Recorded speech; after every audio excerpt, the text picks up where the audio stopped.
Gaza पट्टी में युद्ध विराम के पहले चरण के खत्म होने से कुछ दिन पहले ही हमास ने 4 मृत बंधकों को इजराइल को सौंप दिया। इसके बदले इजराइल ने सैकड़ों फिलिस्तीनी कैदियों को रिहा कर दिया है।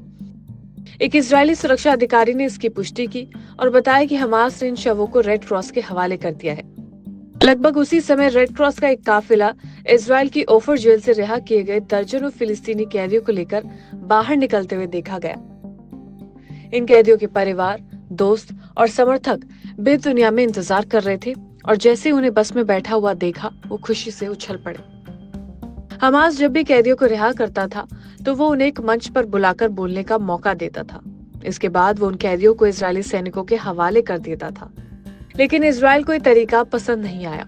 इसी वजह से पिछले समझौते में इजराइल ने इजरायली कैदियों को तो स्वीकार किया, लेकिन 600 फिलिस्तीनी बंधकों को रिहा नहीं किया गया।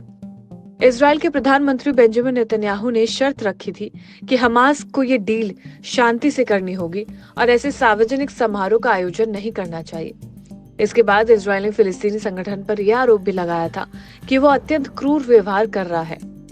हमास ने इसके जवाब में बयान जारी करते हुए कहा कि 600 बंधकों को रिहा नहीं करना युद्ध विराम डील का उल्लंघन है।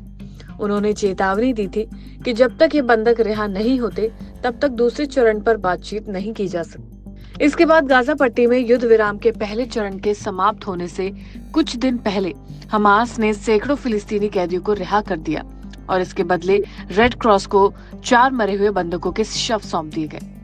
इजराइल के सुरक्षा अधिकारियों ने इसकी पुष्टि की और कहा कि शवों को मिस्र के मध्यस्थों के माध्यम से इजराइल भेजा गया, जहां उनकी पहचान प्रक्रिया शुरू कर दी गई है।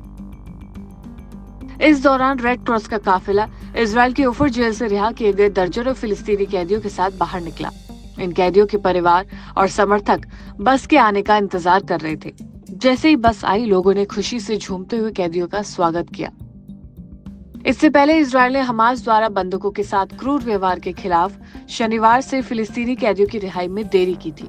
हमास ने इसे युद्ध विराम का उल्लंघन बताया और कहा कि जब तक फिलिस्तीनी कैदियों को रिहा नहीं किया जाता तब तक दूसरे चरण की बातचीत शुरू नहीं हो सकती। इसी बीच इजराइल के प्रधानमंत्री बेंजामिन नेतन्याहू ने कहा था कि शवों की रिहाई बिना किसी सार्वजनिक समारोह के की जाएगी, जबकि हमास आमतौर पर शवों की रिहाई के समय बड़े समारोह आयोजित करता था। इजराइल और बाकी अधिकारियों ने इसे अपमानजनक बताया और इसकी कड़ी आलोचना की गई। इस समय सैकड़ों फिलिस्तीनी कैदी जो 7 अक्टूबर के हमले के बाद गिरफ्तार किए गए थे, उन्हें रिहा कर दिया गया। इसमें पुरुष, किशोरावस्था और एक महिला भी शामिल है। कुछ कैदियों को वेस्ट बैंक और पूर्वी यरूशलेम से रिहा किया जाएगा, जबकि कुछ अन्य को मिस्र भेजा जाएगा। युद्ध विराम का पहला चरण 6 हफ्ते का था, जो इस हफ्ते के अंत में समाप्त हो रहा था। अमेरिकी राष्ट्रपति डोनाल्ड ट्रंप के मध्य पूर्व दूत स्टीव ने कहा कि वो चाहते हैं कि दोनों पक्ष बातचीत के अगले चरण की शुरुआत करें, जिसमें हमास द्वारा पकड़े गए सभी बंधकों को रिहा किया जाएगा और युद्ध खत्म करने के लिए बातचीत की जाएगी।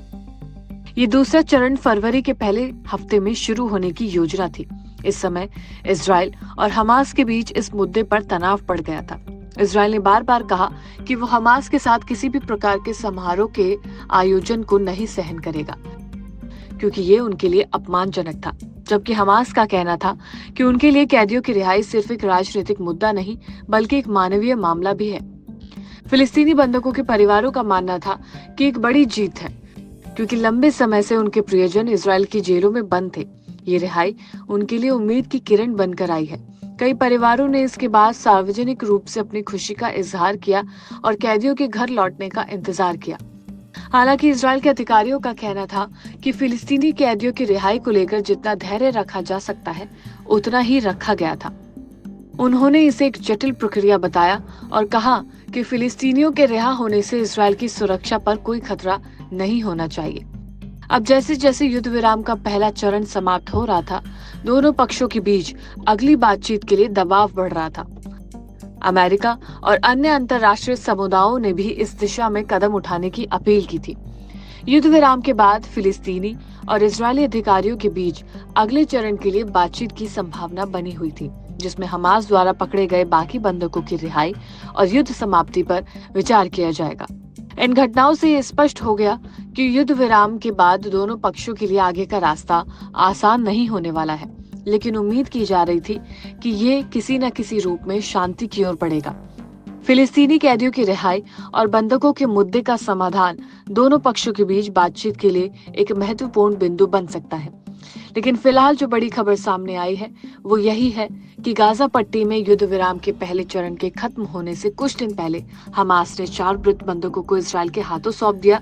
इसके बदले इजराइल ने सैकड़ों फिलिस्तीनी कैदियों को रिहा किया है, जिनका मेडिकल जांच की जा रही है और लगातार ये तस्वीरें सोशल मीडिया पर वायरल हो रही हैं।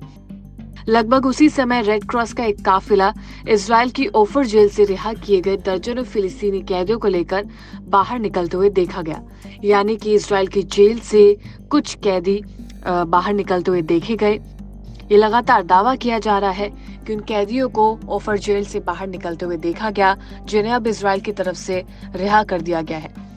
इन कैदियों के परिवार, दोस्त और समर्थक इनका काफी वक्त से इंतजार कर रहे थे और अब उनका इंतजार का जो वक्त था वो लगभग पूरा हो चुका है।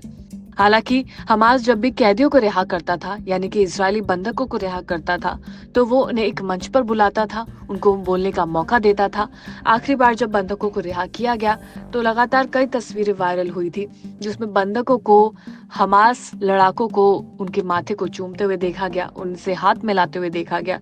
तो लगातार कई तस्वीरें वायरल हुई थी जिसमें ये दावा किया गया कि हमास ने इजरायली बंधकों को यूनिफॉर्म पहनाई, जिसकी वजह से इजराइल का अपमान हुआ। अब इसी वजह से ये प्रक्रिया को समाप्त किया गया है कि कैदियों को मंच पर ना बुलाया जाए। हालांकि अब फिलिस्तीनी जो बंधक थे उनको रिहा कर दिया गया है। लगातार ये बड़ी खबर सामने आई है, जहां पर इन कैदियों को अब रिहा कर दिया गया है, जो कि अपने परिवार के पास पहुंच रहे हैं।